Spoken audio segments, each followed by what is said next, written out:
રાજકોટના જલારામ ચોક નજીક થયેલી ઘનશ્યામસિંહ વાઘેલાની હત્યાનો ભક્તિનગર પોલીસે ભેદ ઉકેલી દીધો છે। એસીપી ભાવેશ જાદવે જણાવ્યું હતું કે પ્રાથમિક તપાસમાં કૌટુંબિક ભાભી સાથેના અનૈતિક સંબંધોને કારણે હત્યા કરવામાં આવી હોવાનું સામે આવ્યું છે। મૃતક અને આરોપી વચ્ચે અગાઉથી અદાવત ચાલી રહી હતી તેમજ અગાઉ પણ મૃતક પર હુમલો થયો હોવાનું તપાસમાં ખુલ્યું છે। પોલીસે જણાવ્યું છે કે મૃતક આરોપીને અગાઉના કેસમાં સમાધાન કરી લેવા માટે સતત ધમકીઓ આપતો હતો। સમગ્ર મામલે પોલીસે આરોપી ધર્મેન્દ્રસિંહ વાઘેલાની ધરપકડ કરી વધુ તપાસ શરૂ કરી છે।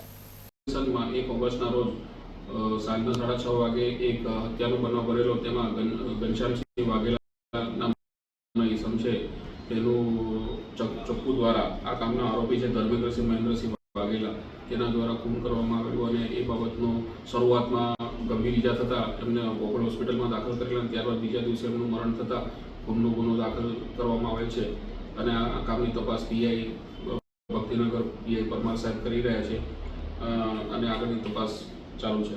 કારણ શું હતું?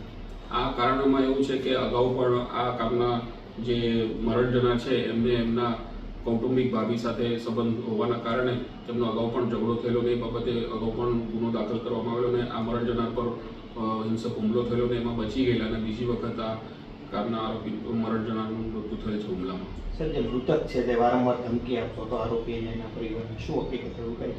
મૃતક આ જે સમાધાન જે પહેલો જે કેસ થયેલો એમાં સમાધાન કરવા માટે દબાણ કરતો હતો એટલે ધમકી આપતો હતો અને એને આ કામના જે મરણ જનાર છે એ અગાઉના જે ફરિયાદી છે ને એમના આરોપી છે ધર્મેન્દ્રસિંહ વાઘેલા એના ઘરે જઈને ફોન વારંવાર કરતો હતો ને ઉપાડવાના કારણે એને બીક લાગતા આ કામના આરોપીએ હુમલો કરીને એને એવું લાગ્યું કે મને માર નાખશે। એના પહેલાં આ આરોપીએ આ કામના મરણ જનાર ઘનશ્યામસિંહને માર નાખ્યો છે।